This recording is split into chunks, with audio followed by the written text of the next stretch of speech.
సజీవుడైన యేసుక్రీస్తు నామమున మీ అందరికీ శుభోదయం.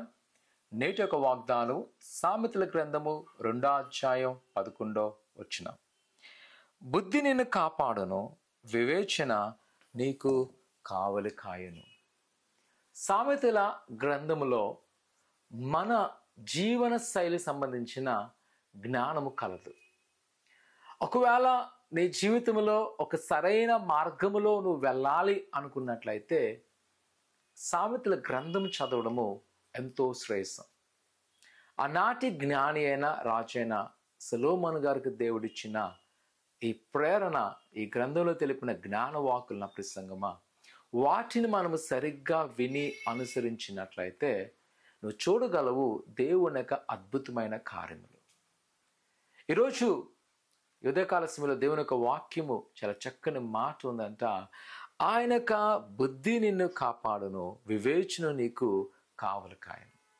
ఆయన బుద్ధి నీకు తెలియజేస్తుంది ఎప్పుడు ఎలాగనో జీవించాలో, ఏ విధముగా నువ్వు ఈ యొక్క పాపము నుంచి తప్పించుకోవాలో ఆ వివేచన కావలి కాస్తుంది.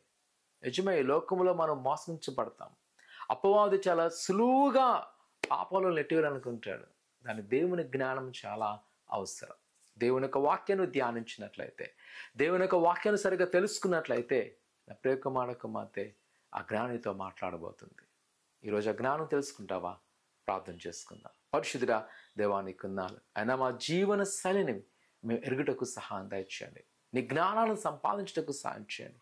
అయినా సరైన క్రైస్తవ జీవిత బోధ మాకు నేర్పించండి. మంచి బుద్ధిని, మంచి వివేచన దయచేసి దాన్ని బట్టి ఒక సరైన ఆత్మీయమైన జీవితం కొనసాగుతూ నువ్వు అనుగ్రహించిన క్రైస్తవ జీవితాన్ని ఇతరులకు కనపరుస్తూ ఆకర్షించేవారుగా మమ్మల్ని ఉంచమని, నీ రాజ విస్తరణలో మమ్మల్ని వాడుకోమని యేసునామమున అడుగుతున్నాము తండ్రి, ఆమేన్.